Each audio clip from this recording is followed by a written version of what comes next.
Hi friends, എല്ലാവർക്കും advocate അഞ്ജലിയുടെ ഏറ്റവും പുതിയ എപ്പിസോഡിൻ്റെ റിവ്യൂയിലേക്ക് സ്വാഗതം കേട്ടോ. കുറച്ചധികം ദിവസങ്ങളായിട്ട് നമ്മളെല്ലാവരും കാത്തിരിക്കുന്നത് പത്മ ജീവനോടെ തിരിച്ചു വരുമോ എന്നുള്ളൊരു കാര്യമാണ്. പക്ഷെ ഇന്നും വലിയ പ്രതീക്ഷകളില്ല എന്ന് എനിക്ക് പറയേണ്ടി വരും. കാരണം ഇന്ന് പോസ്റ്റ്മോർട്ടത്തിനായിട്ട് പത്മയുടെ ബോഡി നാട്ടിലേക്ക് കൊണ്ടുവന്നിരിക്കുകയാണ്. വീണ്ടും പ്രതീക്ഷകളില്ല എന്ന് എനിക്ക് പറയേണ്ടി വരും കേട്ടോ. എന്താണെങ്കിലും ഇന്നത്തെ എപ്പിസോഡിൻ്റെ തുടക്കം എന്ന് പറയുന്നത് നമ്മൾ കണ്ടു. ഇന്നലെ അർജുനാണ് ഡോറാണ് ചവിട്ടി പൊളിക്കാനായിട്ട് നോക്കിയാണ്. അർജുൻ പറയാണ്, എന്നെ ആരെങ്കിലും ഒന്ന് തുറന്നു വിടൂ, ഞാൻ എന്തിനാണ് എന്നെ ഇവിടെ പൂട്ടിയിരിക്കുന്നത്, അമ്മയാണ് ഇത് ചെയ്തിരിക്കുന്നത്, ഇങ്ങനെയൊക്കെ പറഞ്ഞ് നമ്മുടെ അർജുൻ ഡോറാണ് ചവിട്ടി പൊളിക്കാനായിട്ട് നോക്കുകയാണ് കേട്ടോ. ശംഖചക്രത്തിലെ എല്ലാവരും പുറത്തുണ്ട്. മുകുന്ദനുണ്ണിയും ഗോവിന്ദനുണ്ണിയും മുത്തശ്ശിയും മക്കളും ഭാര്യമാരും എല്ലാവരും അവിടെ ഉണ്ട് കേട്ടോ. നന്ദിനിയാണെങ്കിൽ ഇങ്ങനെ കടിച്ചു പിടിച്ച് നിൽക്കുകയാണ്. ഒരു രീതിയിലും അർജുനും ഡോറ് തുറന്നു കൊടുക്കുന്ന പരിപാടിയില്ല എന്നൊക്കെ പറഞ്ഞുകൊണ്ട് നിൽക്കുകയാണ് കേട്ടോ. ഇതിനിടയിൽ ഗോവിന്ദനുണ്ണി പറയുന്നുണ്ട്, നന്ദിനി എന്തിനാണ് ചേച്ചി ഇങ്ങനെ ചെയ്യുന്നത് അർജുനോട്? അവന് പ്രായപൂർത്തിയായ ഒരു ചെറുപ്പക്കാരനുണ്ട്, അവനോട് നിങ്ങൾ എന്താണ് ഈ ചെയ്യുന്നത്, മുറിയിൽ പൂട്ടി ഇടുക എന്നൊക്കെ പറഞ്ഞ് കുറച്ച് കടന്ന കൈയല്ലേ ചേച്ചി, എന്തിനാണ് ഇങ്ങനെയൊക്കെ ചെയ്യുന്നത്, അവനെ തുറന്നു വിടാനായിട്ട് നോക്ക്. നന്ദിനി ഇപ്പോൾ പറയുന്നുണ്ട്, ഗോവിന്ദന് വേണമെങ്കിൽ തുറന്നു വിടാം, പക്ഷേ അർജുന് ഇന്ന് കോടതിയുടെ സമയം കഴിയുന്നവരെ, ഇന്ന് പത്മ കേസ് കഴിയുന്നിടം വരെ പൂട്ടിയിടാനായിട്ട് രാഘവനുണ്ണി ചേട്ടൻ്റെ തീരുമാനമാണ്. അതിനെ എതിർത്ത് വേണമെങ്കിൽ ഗോവിന്ദൻ തുറന്നു വിട്ടോ, പക്ഷേ അതിനുള്ള മറുപടി ഗോവിന്ദൻ പറയേണ്ടി വരും.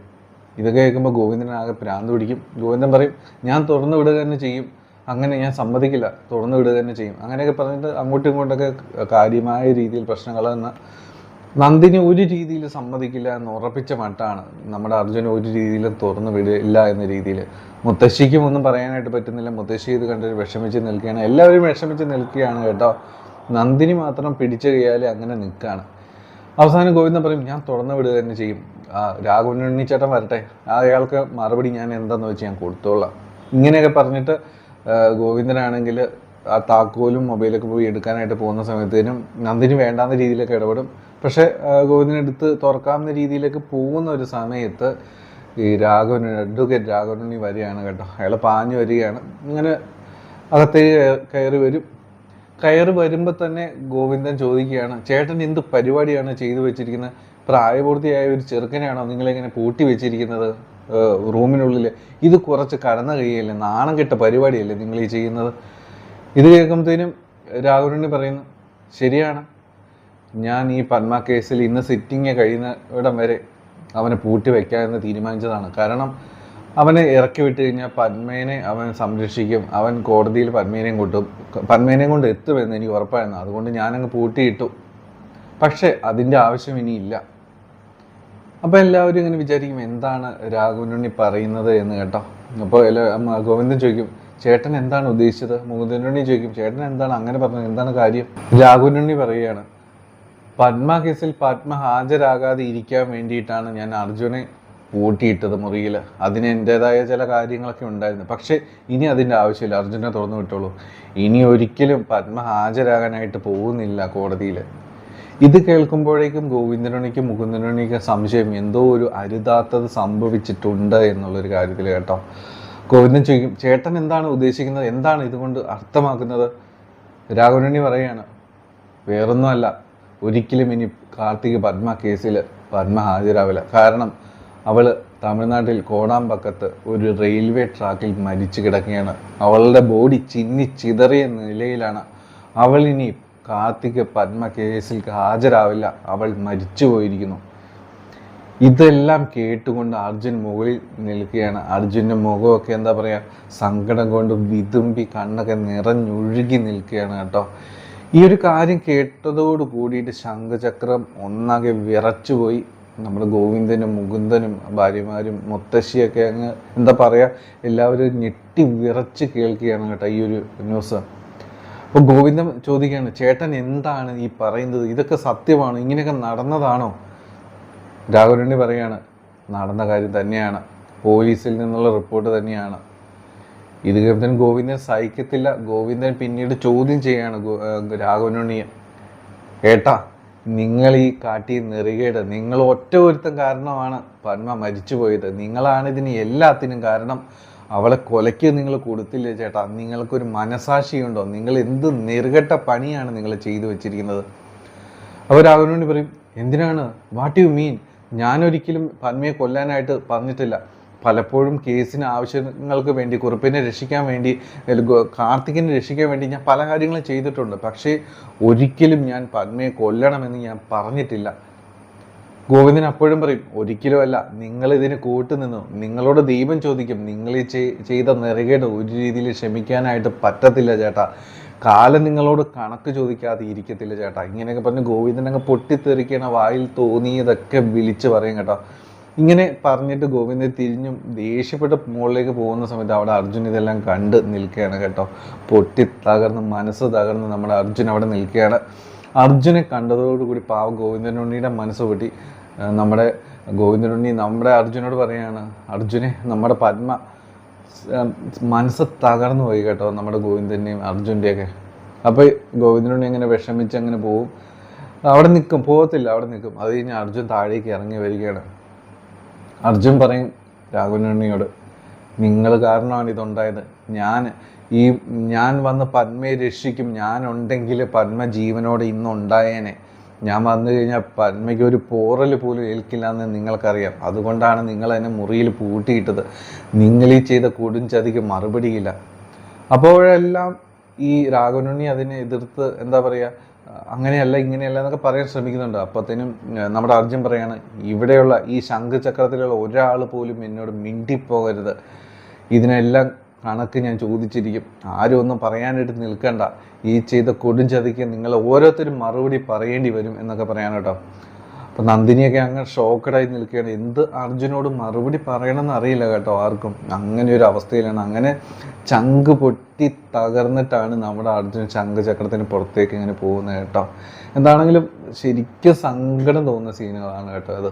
എന്താണെങ്കിലും ഞാൻ ഒരു കാര്യമുണ്ട്, ഈ ഒരു നിമിഷത്തിലാണ് ആദ്യമായിട്ട് കുറച്ചൊരു വിഷമവും സങ്കടമൊക്കെ ഈ രാഘവനുണ്ണിയുടെ മുഖത്ത് ഞാൻ കാണുന്നത് കേട്ടോ. അയാൾക്ക് സങ്കടമൊക്കെ വരും എന്ന് ഇപ്പോഴാണ് മനസ്സിലായത് കേട്ടോ. എവിടെയോ ഒരു കോർണറിൽ ചെയ്തത് തെറ്റായി പോയി എന്നൊരു സംഭവം ഇങ്ങനെ വേട്ടയാടാൻ അയാളെ തുടങ്ങിയിരിക്കുന്നു കേട്ടോ. അങ്ങനെ അർജുൻ പൊട്ടിത്തെറിച്ച് പുറത്തേക്ക് പോകും. ഈ ഒരു സമയം മുത്തശ്ശി വന്ന് രാഘവനുണ്ണിയോട് പറയുകയാണ് കേട്ടോ, രാഘവ, നിന്റെ തലയ്ക്ക് മുകളിൽ, നിന്റെ നെറുകയിൽ ഒരു പെണ്ണിൻ്റെ കണ്ണുനീരാണ് വീണിരിക്കുന്നത്. ഇതിന് കാലം കണക്ക് ചോദിക്കും. കാലം കണക്ക് ചോദിക്കുക തന്നെ ചെയ്യും രാഘവ. ഇങ്ങനെ പറഞ്ഞ് മുത്തശ്ശി പോവുകയാണ് കേട്ടോ. ഇത് കേൾക്കുമ്പോഴത്തേനും പൊട്ടിത്തകർന്ന് രാഘവനുണ്ണി നിൽക്കുന്ന ഒരു സീനാണ് കേട്ടോ. എന്താണെങ്കിലും ആദ്യമായിട്ട് രാഘവനുണ്ണി മനസ്സ് തകർന്ന് നിൽക്കുന്ന ഒരു സീനാണ് നമ്മൾ കാണുന്നത് കേട്ടോ. എന്താണെങ്കിലും ഇങ്ങനൊരു സംഭവം ആദ്യം തന്നെ നടക്കുന്ന എപ്പിസോഡിൽ. പിന്നീട് നമ്മൾ എപ്പിസോഡിൽ കാണുന്ന സീൻ എന്ന് പറയുന്നത്, കാർത്തിക് കോടതിയിൽ നിന്നും കുറുപ്പിൻ്റെ വീട്ടിലേക്ക് എത്തുകയാണ്, അയാളുടെ വീട്ടിലേക്ക് എത്തുകയാണ്. ആ ഒരു സമയം കാവ്യയും കുറുപ്പും സേതു ഒക്കെ പുറത്തുണ്ട് കേട്ടോ. അപ്പോൾ കാർത്തികിനെ കാണുമ്പോൾ തന്നെ അവരെല്ലാവരും കാത്തിരിക്കുകയാണ്. പത്മ കേസ് ഇന്ന് എന്താണ് കോടതിയിൽ നടന്നിട്ടുള്ളത് എന്നറിയാനായിട്ട് കാത്തിരിക്കുകയാണ്. കാർത്തിക് വന്ന് ഇറങ്ങിയതോടുകൂടി കാവ്യ ചെല്ലും. എന്ത് ചോദിക്കും, എന്തായി കാർത്തിക്, എന്താ സംഭവിച്ചത്, കോടതിയിൽ എന്തായി, വിധി എന്തായി? അപ്പോഴൊന്നും കാർത്തിക് ഒന്നും പറയുന്നില്ല. കുറുപ്പ് ഇങ്ങനെ അടുത്തേക്ക് വരുന്നത് ഓടിച്ചെന്ന് എൻ്റെ പൊന്നച്ച എന്നൊക്കെ പറഞ്ഞ് കെട്ടിപ്പിടിച്ച് സന്തോഷം പങ്കിടുകയാണ്. അപ്പോൾ അവരെല്ലാവരും ഷോക്കഡായി നിൽക്കും. എന്താണ് സംഭവിച്ചത്, നീ ഒന്ന് പറ, എന്താണ് ആ കോടതിയിൽ നടന്നത്? കാർത്തിക് പറയാണ്, എൻ്റെ അച്ഛൻ എപ്പോഴും എന്നോട് പറയാറില്ലേ, എൻ്റെ ഗുണ്ടകൾ, അതായത് എൻ്റെ കൂട്ടുകാർ, അവന്മാർ വെറും ഒന്നിനും കൊള്ളാത്ത ജന്മങ്ങളാണെന്നൊക്കെ. അപ്പോഴെല്ലാം ഞാൻ ഒരു കാര്യം വിചാരിച്ചിരുന്നു, അച്ഛൻ്റെ കൂടെ നടക്കുന്ന, അച്ഛൻ തീറ്റിപ്പോറ്റുന്ന ഗുണ്ടകളും ഒരു കാര്യമില്ല അവന്മാരെ കൊണ്ടെന്നൊക്കെ വിചാരിച്ചിരുന്നു. പക്ഷേ ഇന്നത് മാറ്റി മറിച്ചു അച്ഛാ. ഇന്ന് പത്മ കോടതിയിൽ ഹാജരായില്ല അച്ഛാ. അപ്പോൾ കുറിപ്പ് ചോദിക്കുമേ, അതെന്ത് പറ്റി, അവളെന്താ ഹാജരാകായിരുന്നു? അച്ഛൻ്റെ ഗുണ്ടകളെ തമിഴ്നാട്ടിൽ വെച്ച് അവളെ തീർത്ത് കളഞ്ഞച്ചാ. അവളിന്ന് ജീവനോടെ ഇല്ല, അവളേതോ റെയിൽവേ ട്രാക്കിൽ ചിതറിപ്പോയച്ചാ. അച്ഛൻ്റെ ഗുണ്ടകളെ സമ്മതിക്കണം. ഇത്രയും ഒക്കെ അവർ ചെയ്യുമെന്ന് ഞാൻ പ്രതീക്ഷിച്ചതേ ഇല്ല അച്ഛാ. എനിക്ക് ഭയങ്കര സന്തോഷമായി. ഇനി കാർത്തിക് പത്മ കേസ് ഇല്ല അച്ഛാ. അവളിനി തിരിച്ചു വരത്തില്ല, അവൾ ഈ ലോകത്ത് തന്നെ പോയി അച്ഛാ. എനിക്ക് എന്താ സന്തോഷം എന്ന് അച്ഛനെ അറിയാവോ? താങ്ക് യു അച്ഛാ. ഇങ്ങനെയൊക്കെ പറഞ്ഞ് കാർത്തിക് എക്സൈറ്റഡ് ആകുകയാണ് കേട്ടോ. ഈ സംഭവങ്ങളൊക്കെ കേട്ടിട്ടാണെങ്കിൽ ഷോക്കഡായി നിൽക്കുകയാണ് കുറുപ്പും കാവ്യയ്ക്കും സേതുവൊക്കെ. കുറുപ്പിനും കാവ്യയ്ക്കും ഇത് വിശ്വസിക്കാനേ പറ്റുന്നില്ല പത്മ ഇന്ന് ജീവനോടെ ഇല്ല എന്നുള്ളത്. എന്താണെങ്കിലും വളരെ സന്തോഷമായി. കാർത്തിക്കിൻ്റെ എക്സൈറ്റ്മെൻറ്റ് കേട്ടിട്ട് ശരിക്കും കുറുപ്പ് അന്തം വിട്ടിരിക്കുകയാണ്. ശരിക്കും ഇങ്ങനെയൊക്കെ സംഭവിച്ചോ എന്ന് ആലോചിക്കുകയാണ്. കുറുപ്പ് കാർത്തിക്കിനോട് പറയുകയാണ്, നീ പറയുന്നത് സത്യമൊക്കെ ആണോ കാർത്തിക്? കാരണം ഒരാൾ പോലും എന്നെ ഫോൺ വിളിച്ചിട്ടില്ല, ഇങ്ങനെ മരിച്ചു പോയി എന്ന്, അവളെ തീർത്ത് കളഞ്ഞു എന്ന് എന്നോട് ആരും പറഞ്ഞിട്ടില്ല കാർത്തിക്. കാർത്തിക് അപ്പോൾ പറയും, അച്ഛൻ വല്ല മീറ്റിങ്ങിലും ആയിരിക്കും, അവന്മാരച്ഛനെ ഫോൺ വിളിച്ചിട്ടുണ്ടാവും, അച്ഛൻ കാണാത്തതായിരിക്കും അച്ഛൻ. എന്താണെങ്കിലും അവൾ തീർന്നു പോയി. പോലീസ് കറക്റ്റായിട്ട് ഇൻഫോം ചെയ്തതാണ്, അവളുടെ ബോഡി കണ്ടു കിട്ടിയ അച്ഛൻ. ഇനി ഒരിക്കലും അവൾ തിരിച്ചു വരാനായിട്ട് പോകുന്നില്ല. കാവ്യ ഇതൊക്കെ കേൾക്കുമ്പോൾ വളരെ സന്തോഷിച്ച് നിൽക്കുകയാണ്. ഭയങ്കര എക്സൈറ്റ്മെൻറ്റിലാണ് കേട്ടോ കാർത്തിക്കും കാവ്യൊക്കെ. കുറുപ്പ് അപ്പോഴും ഒരു സംശയത്തിലാണ് എങ്ങനെ നിൽക്കുന്നത്. കാവ്യ പറയുകയാണ്, പത്മേനെ മാത്രമല്ലടാ, ആ അഡ്വക്കേറ്റ് അഞ്ജലിയും കൂടെ തീർക്കണം, എന്നാലേ എനിക്ക് സമാധാനമുള്ളൂ. കാർത്തിക് അപ്പോൾ പറയാണ്, അതൊക്കെ നമുക്ക് ചെയ്യാടി, നീ ധൈര്യമായിട്ട് ഇരിക്കുക, എന്താണെങ്കിലും ഇനി ഈ കേസില്ല, അവൾ ചത്ത് മലിച്ചു കഴിഞ്ഞാൽ ഇനി ആരാണ് ഈ കേസിന് പുറകെ വരാനായിട്ട് പോകുന്നത്. അങ്ങനെയൊക്കെ പറഞ്ഞ് എക്സൈറ്റ്മെൻറ്റ് നിൽക്കും.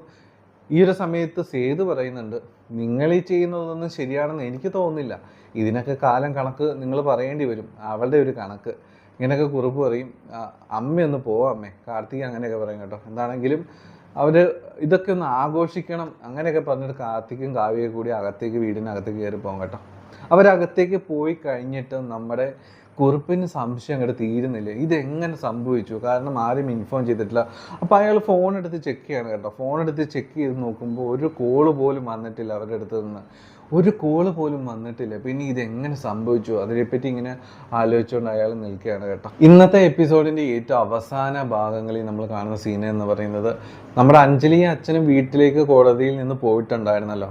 അപ്പോൾ അച്ഛനെ വീട്ടിൽ കൊണ്ടുപോയി ഇറക്കുന്ന സമയത്ത് ജാഫറിൻ്റെ കോള് വരികയാണ്. അഞ്ജലിയോട് പറയുകയാണ്, അഞ്ജലി, അമ്പാടിയെ ഇവിടെ ജനറൽ ഹോസ്പിറ്റലിലേക്ക് ഷിഫ്റ്റ് ചെയ്തിട്ടുണ്ട്, അതുപോലെ തന്നെ പത്മയുടെ ബോഡി പോസ്റ്റ്മോർട്ടം ചെയ്യാനായിട്ടും കൊണ്ടുവന്നിട്ടുണ്ട്. അവിടെ തമിഴ്നാട് അതിർത്തിയിൽ കേരള അതിർത്തിയായി ബന്ധപ്പെട്ട് ഈ സംഭവം നടന്നതുകൊണ്ട് കേസിൻ്റെ കാര്യങ്ങളും ഒക്കെ ചെയ്യുന്നത് ഇവിടെയാണ്. പക്ഷെ കേസ് അന്വേഷിക്കുന്നത് ഞാനല്ല, അതോർത്ത് അഞ്ജലി ടെൻഷൻ അടിക്കേണ്ട, എൻ്റെ ഒരു ക്ലാസ്മേറ്റാണ്, അവനോട് ഞാൻ കാര്യങ്ങളെല്ലാം പറഞ്ഞിട്ടുണ്ട്, എന്താണെങ്കിലും അവൻ നമുക്ക് വേണ്ട രീതിയിൽ കാര്യങ്ങൾ നോക്കിക്കൊള്ളൂ എന്നൊക്കെ പറയും. അപ്പോൾ അഞ്ജലി ശരി സാർ എന്നൊക്കെ പറഞ്ഞ് ഫോൺ വെക്കും. ഇതിന് ശേഷം അഞ്ജലി നമ്മുടെ അച്ഛനോട് പറയും, അച്ഛാ, ഞാൻ അമ്പാടീനെ ഒന്ന് പോയി കാണട്ടെ, അമ്പാടി ഇവിടെ ജനറൽ ഹോസ്പിറ്റലുണ്ട്, എന്തൊക്കെയാണ് നടന്നത് എന്ന് എനിക്കൊന്ന് പോയി അന്വേഷിക്കണം. അങ്ങനെ പറഞ്ഞിട്ട് അഞ്ജലി പോകും കേട്ടോ. എന്താണെങ്കിലും ഇന്നത്തെ എപ്പിസോഡ് തീരുന്ന ഭാഗത്ത് നമ്മുടെ അഞ്ജലിയുടെ അച്ഛൻ ഇതെങ്ങനെയൊക്കെ സംഭവിച്ചല്ലോ എന്ന് ഓർത്ത് ഇങ്ങനെ വിഷമിച്ച് ഇങ്ങനെ ആലോചിച്ച് നിൽക്കുന്ന ഒരു സീനോട് കൂടിയിട്ടാണ് കേട്ടോ തീരുന്നത്. എന്താണെങ്കിലും നമ്മുടെ അഞ്ജലി അമ്പാടിയെ കാണാനായിട്ട് ഹോസ്പിറ്റലിലേക്ക് പോവുകയാണ് കേട്ടോ. അപ്പോൾ എന്താണ് യഥാർത്ഥത്തിൽ നടന്നത് എന്ന് നമ്മൾ അറിയാനായിട്ട് പോവുകയാണ്. കാരണം അഞ്ജലി അമ്പാടിയെ കാണാൻ ഹോസ്പിറ്റലിൽ എത്തുകയാണ് കേട്ടോ. എന്താണെങ്കിലും നാളത്തെ എപ്പിസോഡിലൊക്കെ നമുക്ക് ഏകദേശം ഒരു രൂപം അറിയാം എന്താണ് ആക്ച്വലി സംഭവിച്ചത് എന്ന്. എന്താണെങ്കിലും ഇന്നത്തെ എപ്പിസോഡ് നിങ്ങൾ കാത്തിരുന്ന് കാണുക. പ്രൊമോയുടെ റിവ്യൂസൊക്കെ ആയിട്ട് നമ്മൾ വരുന്നതായിരിക്കും. നമ്മുടെ ചാനൽ ആദ്യമായിട്ട് കാണുന്നവരൊന്ന് സബ്സ്ക്രൈബ് ചെയ്ത് സപ്പോർട്ട് ചെയ്യണം കേട്ടോ. അപ്പോൾ എല്ലാവർക്കും നല്ലൊരു ശുഭദിനം. Take care. Bye bye.